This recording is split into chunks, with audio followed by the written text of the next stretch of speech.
It all starts in the near future where an apocalyptic event wipes off the human population on a Tuesday afternoon. It is so sudden, in fact, that people die right there where they sit. In a little American town, Dell believes to be the last man on Earth and has created a peaceful routine for this lonely life of his. He lives in the library where he used to work and still keeps good care of the books, organizing them all neatly so they can be preserved. When it comes to food, he takes things from supermarkets but also has taken up the hobby of fishing, since unlike mammals, fish are still alive and well. Dell also has a whole system in place to visit the houses in town. Every day he chooses a house and cleans it while keeping his face protected, taking every picture he may find inside, every useful item like batteries and gas for his truck, and takes all the books to his library. If he finds any bodies, he wraps them up in their own sheets and then buries them with the help of an excavator. Once he is done, he adds an X in front of the house, then marks it on his map too. One night, Dell goes to bed after watching an old movie as usual when suddenly he is shocked to hear an explosion outside. Fireworks are glowing in the sky, meaning someone else is around. The next morning, he goes to town to investigate and finds a car that has crashed because the unconscious driver Grace had been drinking. A quick look inside the car also shows she was the one behind the fireworks, and she has got a gun with her. Moments later, Grace wakes up inside a random house with a bandage on her head. After throwing up, she tries to open the door only to find it locked. Dell is on the other side asking questions. Grace explains she has not seen anybody else and that she does not know why she is alive, which matches Dell's experience, the gun she found on the road and only kept for safety. Dell does not want her to stay and has prepared a car for her, so he will open the door only if she promises to come out after counting to 100. However, Grace breaks her word and opens the door immediately, causing Dell to rush out of the house. After giving her the keys, he goes away ignoring anything she has to say and her wish to stay.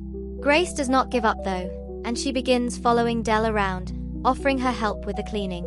With 2 pairs of hands they may finish faster and move on to the next town, but in Dell's eyes, there are no other towns.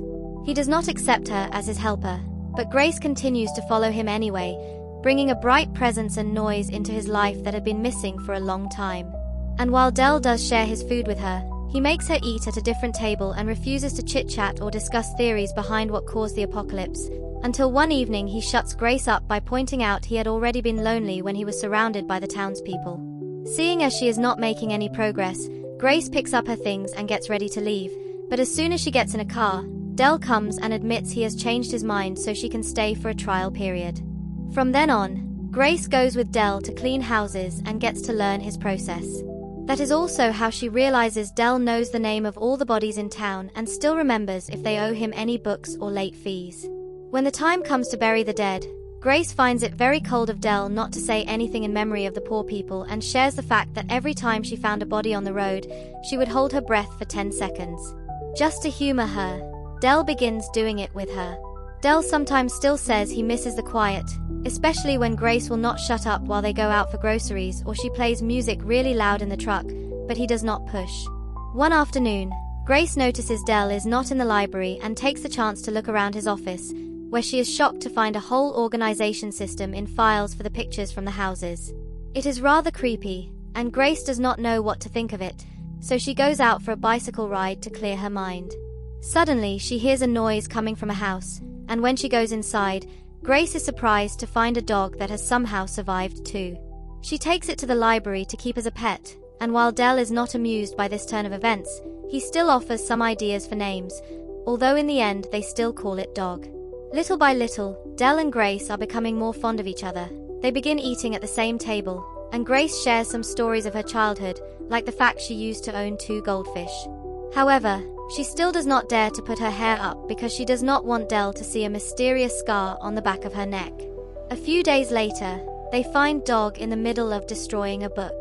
Frustrated, Dell tells Grace to clean while he takes the animal outside, but when he tries to do so, Dog bites him. Grace helps Dell clean the wound and stitches it up, but now Dell is incredibly annoyed by the dog's presence, and the fact Grace showers it with affection does not help. The next morning, Grace wakes up to find the dog gone. She does not understand how it happened since she had tied Dog up, and while looking for it around town, Dell admits he let the dog out to pee. It sounds like an excuse to cover the fact he got rid of it, and Grace gets furious. So when they return to the library, she gets drunk and brings out the files with the pictures. While accusing Dell of thinking people like objects, Grace reminds him that while he had been bitter and alone in his old life, she had been happy and lost it all. Dell goes to bed with heavy guilt on his shoulders. So the following day, he introduces Grace to his secret greenhouse and gives her permission to take care of the plants as an apology. He also indirectly calls the trial period over by allowing her to clean houses on her own. That way they will cover more ground faster. A new routine starts of them working together as equals, and Grace begins helping with the meal preparation as well, yet she still keeps her scar hidden. She also finds a pair of walkie-talkies in a random house, which will allow them to stay connected even when they are apart. One afternoon, Grace finds a house that is not on the map, but as soon as she enters it, a furious Dell comes after her to tell her she should not be there. He does not want to clean this house, and that is how Grace realizes this is Dell's old home. When she points it out, Dell tells her of the first deaths he saw, which had been little kids in recess, then finally gives in and accepts to clean the house with her help. Burying his own mother is emotionally harder than taking random bodies, and this time Dell takes more than 10 seconds to hold his breath as a goodbye. Once they are done with Dell's family home, Grace finally admits there is something she has not told him, but instead of just saying it, she kisses Dell to put him to sleep. When Dell wakes up the next morning, he finds himself on the bed of the same house he had taken Grace to the first time. After grabbing the gun they left there, Dell goes downstairs and is shocked to find Grace having breakfast with 2 more survivors, Violet and Patrick, who Grace calls parents even if she does not sound too convinced. While looking strangely cheery, they explain to Dell that there are thousands of survivors living together as a community in California, and Dell just did not know because he never thought of leaving his own town to seek others, otherwise he would have seen the signs they have put up on the roads. Furious at the fact Grace has been making him feel like they were the last people on Earth, Dell rushes out of the house and ignores Grace following him while explaining those are not her real parents. They are 2 adults that the community assigned to her as her new parents. They were not originally married either, and she thinks they are freaking crazy. Dell does not care. He pushes her away and drives back to the library, where he throws up all his pain. Meanwhile, Violet asks Grace to come back to California with them because she cannot do this alone anymore and they need to become a real family. Before the trio leaves, Patrick visits Dell at the library to invite him to come to California with them, since his skills would be very well received.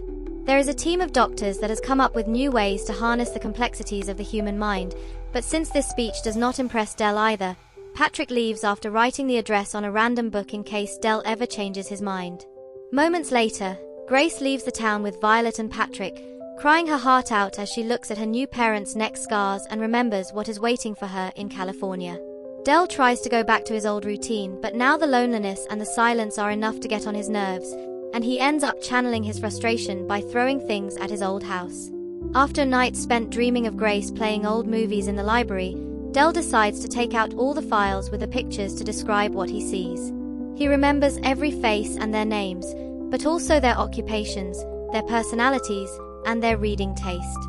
As he realizes he was never truly alone and this lifestyle does not suit him anymore, Dell desperately searches the library for the address Patrick left without being careful with the books for once.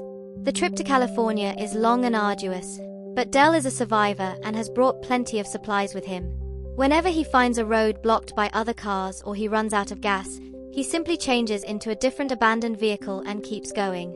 Once he finally makes it to California, it is quite overwhelming for Dell to see the glowing lights of a working city, but he pushes through his antisocial tendencies until he finds Grace's home. Patrick and Violet are around, so Dell waits until night falls and everyone goes to bed before grabbing the gun and breaking into the house. It does not take him long to find Grace's room, and the sight that awaits him is quite disturbing. She is connected to a machine that is putting her through behavior modification to forget about all the trauma caused by the apocalypse and the loss of her family. In fact, every person in this community has gone through the same treatment, since it is the only way they can move on and be happy again. Dell wastes no time and apologizes for his attitude before helping disconnect Grace from the machine.